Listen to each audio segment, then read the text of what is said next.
Hello, TCC family, friends, and community. My name is Mandy Melton. I'm a counselor at TCC Trinity River Campus, and today I want to focus on a very timely and important topic. I want to focus on grief and loss, and specifically I want to dive into talking about the different kinds of loss, common responses, complications, how you can cope, how you can help others, and then finally, I want to follow up with resources. So let's just dive straight in here and get going. So what is grief? A very, very simple definition I've put up on the screen here.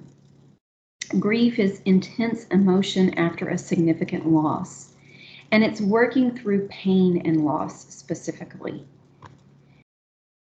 So keeping that in mind, sometimes we only focus on death from the standpoint of grief and loss. But actually today I want to kind of steer us towards not just death, but other kinds of loss that can cause grief. Relationship changes, life changes, health changes that we've all seen and witnessed in recent days and times, job, school changes, which is very much a commonplace now, financial readjustment, changes in habits. So all of these are in that category, dealing with loss and grief. So I want to take us down that pathway today. I will still be focusing on death as part of grief and loss, but I also want to capture this piece as well. Now, let's take a look at Elizabeth Kubler-Ross's 5 stages of grief. This maybe is something you've heard of before. Dr. Ross, if you don't know, was a psychiatrist and known for her studies in death and dying.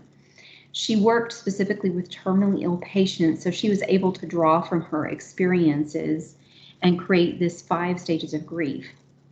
Now, what I want to emphasize here is when we're looking at this particular model, we do not always experience all of the 5 cycle stages.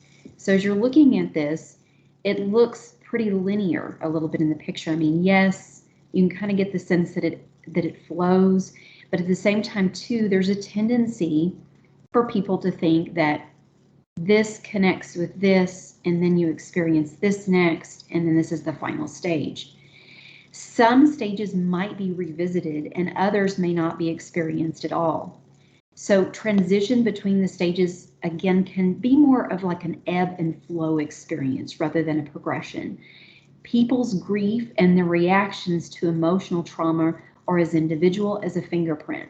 So I want to emphasize that too. Some people may never experience it quite like this, while others may experience it exactly verbatim. But the way that Dr. Ross has displayed this particular model, she talks about denial, anger, bargaining, depression, and then acceptance. But again, I want you to keep in mind as we're talking about grief and loss, I want this to just serve as a guide to you, to assist you in understanding this, because this is very, very different for many people. This is just to help us understand and assist us in seeing how people respond to change or trauma. So keep that in mind as we're talking through all of this today. Now let's move over to common responses. Common responses for grief and loss: shock and numbness, sadness and longing. Physical symptoms are not uncommon. That could be anything from muscle tension, stomach problems, all kinds of different things that can manifest in the physical part of our bodies. Depression, fear, anxiety. So this is part of some common responses. Some other ones are guilt and self-blame. I've had many clients and students over the years, they immediately will begin to say, what they could have done better. They begin to blame themselves and put a deep burden on what they could have done and shifted and made better. Loneliness and isolation. There's a tendency to just let me move away. Anger and avoiding feelings, stuffing those feelings way down deep. So really pushing things away. And sometimes people do that by pretending that the grief or loss is not there. They should ignore it and move on. So now I want to move over to complications in grief. Then I'll kind of take us down more of the road of how to respond in a healthy way. But let's talk about complications for a moment. Now I have three categories here: cumulative, violent death, and suicide. Now cumulative, what I mean here is someone may have several losses together over a span of time, such as death, personal, and financial. So it could all just be right there together. And as expected, there's more to work through with multiple losses. That's a lot to have to take in and process. Now, violent death may be categorized as suicide and homicide, but I do have suicide. I've placed it in a separate category here because suicide may not always be violent, but there's a great deal of complications for family and friends to work through. So I want to kind of use this as a bit of a framework as you're thinking about grief and loss, because this again can exacerbate circumstances that people are walking through when we're talking about grief and loss. Now, one of the common questions I receive from students and clients is, how long will it last? That's a very complicated question in of itself, because personality, experience, and possible complications shift things. Everyone has a different timetable. There's no exact way to pinpoint a certain date or time because we're all unique. No two people react exactly alike. And I want to emphasize this too. Some even revisit grief and loss with great emotion, working through the stages again during important milestones in their lives. When I say important milestones, I mean maybe after you've already worked through grief and loss a few years back, you may revisit that again during a milestone such as graduation, marriage, having children, any of those important milestone moments. So grief and loss is one of those areas that can impact us in different places and spaces in our lives. So setting a timetable to it, there's no specific date or time that I can give you. It can last for several months or years. But this next part is where I want to encourage you, because there is help and support available. So let's talk about what can help. Well, these are some brief just areas I want to touch on here. Seeking support from family and friends can be very helpful. Family, friends, and I've also put counselor and or clergy. When you're comfortable doing so, sometimes people don't want to tackle talking with someone right away, but when you're comfortable sharing with someone and really talking about the loss, the story of your loss helps support you. And when you get to that point, when you are ready, being open about your feelings and experiences can bring such healing and support for you. Focus on what you're able to do instead of what you should have done or could have done. As I mentioned earlier, clients and students can get stuck in that place. What I could have done, what I should have done in this circumstance, whether it was a death or another personal relationship loss or financial, school, job, any of those categories, people can get stuck and settle there and not really give themselves grace. So let's talk about coping more here. What does that look like? How can you cope? Well, I mentioned grace a while ago, but one of the first areas I have on here on how one can cope is to be patient and gentle with yourself. And again, I can't emphasize this enough. Seek support from others and allow yourself to experience thoughts and feelings openly. Don't shy away from it, because many people will push those feelings down, and then later on there are repercussions for that in various different facets of your life. So what are some other healthy ways that you can cope? Take care of your physical health. If you are noticing any changes in your health, your well-being, your mental health, seek support. Get what you need. You know, if that means reaching out to a primary care physician or a clinic, do what you need to get that support. Acknowledge your limitations and boundaries. Know that there's going to be certain things in this season that you're just not going to be able to tackle or do. There's only so much the human mind and person can process. So look at your boundaries and limitations and accept them where you're at. Educate yourself. Get out there and learn about grief and loss more, like you're doing today, right now. And I'll encourage you in the end, I've got other resources to do that and on how you can educate yourself. There's several books and resources out there that you personally can gain that information and bring insight to yourself, your family, your friends. And then again, I'm going to emphasize this throughout the presentation. If necessary, seek professional help. Professional help means, do I need to seek out a primary care physician or a clinic? Do I need to seek a mental health professional like a counselor? Don't hesitate to do this.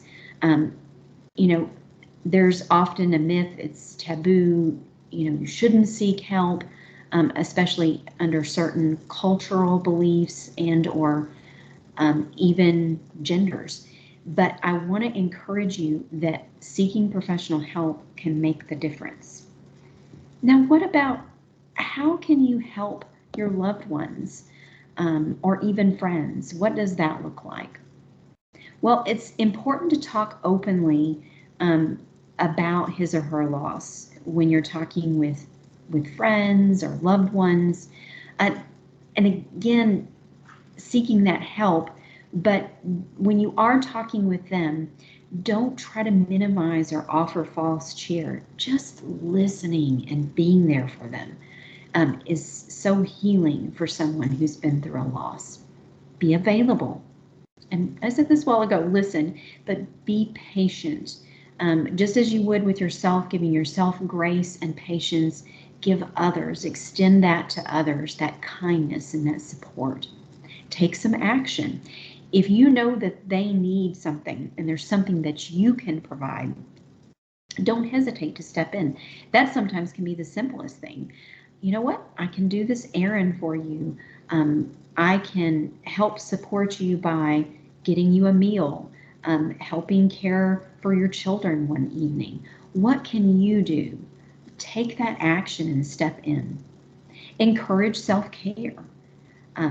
Part of self-care, you know, is supporting those people around you with books and information to get to them personally. Accept your own limitations. You know, I talked about limitations and boundaries when you're looking at yourself for grief and loss, but that's the same with family and friends. Understand that there's only going to be certain things that you can do too in the moment, but you can do what you can do. So step in and do it. And then now let's kind of move and shift gears here and talk about resources. So there's several resources in the community. Of course, TR counselors. We are here to provide support to you and even provide referrals. So come and see us. That is what we're here for. But I also want to mention a few other key resources in the community. I'm going to dive over in a few minutes and with a few other slides, but I'm just going to briefly go through these now. There is a website called Grief Share that's really helpful, that provides groups and events. There's various places of worship in the community. hospital chaplains, don't forget about that. And then there is one of my favorites is the Warm Place. They work with children in the community. So let me kind of move over here now to more detail about the resources. So I put specific websites up here, and then I wanted to kind of break each of these down. These are specific resources for adults. Now, I mentioned GriefShare. GriefShare offers groups, events, workshops, and even daily encouragement. So check them out. They're at griefshare.org. The next one is really interesting. Marty Towsley started Grief Healing. She has more than 40 years of experience with grief and loss. And her page provides articles, discussion groups, poems, and quotes. So it's a great resource to take a look at as well. Now, these last two may be particularly helpful just because they are something that you can kind of latch onto pretty quickly. David Kessler, he has a Facebook group called Releasing Pain, Remembering Love, and Finding Meaning. So you can check him out at the link provided here. Additionally, Paul Denniston is wonderful. He is the founder and creator of Grief Yoga. The first link that I have up there on the screen is just griefyoga.com. Check him out though. He's got a lot of classes specific to grief yoga. And then that final link under his name is, it says Grief Yoga for Therapists, but it's a video that's about 30 minutes long, and Paul walks people through simple stretches to get started on their healing journey. Even though it's listed as a therapist for a therapist, it's especially good for individuals working on what I call the front lines, but really just well-rounded video in general. So you might check it out. It's free. And so that's why I want to emphasize that one. The Facebook, of course, is free. And then the Grief Yoga for Therapists, that link. The GriefShare those are actually free groups as well. And then Marty Towsley has a lot of free resources. So check all of those out and see what you think. Now, I want to kind of dive more over to resources for children. We don't often stop and talk about the resources for children in our community, but because some of you have children or know people that have children, I felt this is especially important. I mentioned the Warm Place a while ago. The Warm Place stands for What About Remembering Me? The organization was founded by Peggy Bain and Dr. Richards over 30 years ago. When Peggy lost her 14-year-old son, she realized that Texas needed some type of organization for children. As she watched her daughter grieve, she noticed there was just very little support in the community, so she decided to do something about that. So Peggy and Dr. Richards partnered together, and then now the Warm Place, over 30 years later, has grown exponentially. They serve children and families ages 3 to 25 years old, and it's free to the community. So please check that out. GriefWorks is also another organization that serves children and families in the same way. It's free too. The third one is Campfire for Texas. They offer summer, holiday, and weekend camps for children experiencing grief and loss. So a wonderful opportunity to kind of really have a wraparound support in a different kind of way. National Alliance for Children's Grief lists all programs in Texas. So if you know someone that needs more support in Texas, but they're not in DFW, check that out because you can get a thorough list more so. My final few slides, I wanted to kind of touch on this as well and step over here. The resources the Warm Place has are really profound and quite helpful. So if you have a child, again, or you know someone, check these out. These are special topics for children.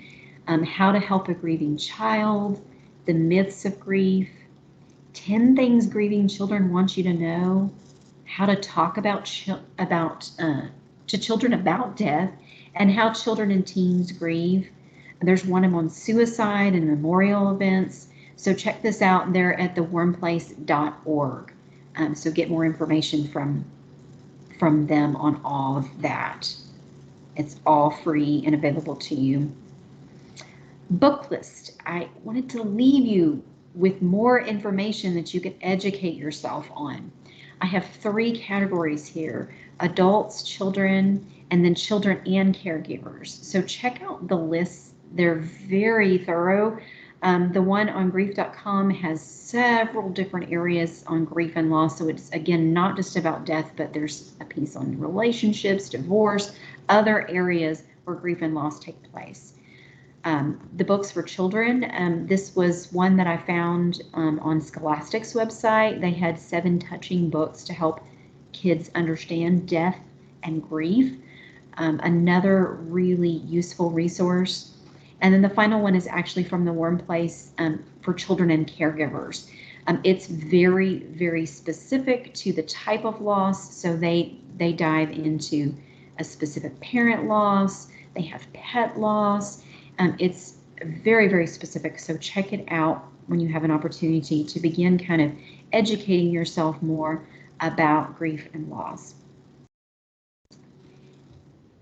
Now, I want to put up the final slide, which provides my contact information. So in the event that you want to follow up with TR Counseling Services, this shows our location is TRTR first floor and gives our general number 817-515-1055, but also to make an appointment with TCC TR counselors, you can actually access this link and you can go in and make an appointment online. So I encourage you to do this. It's a bit.ly link.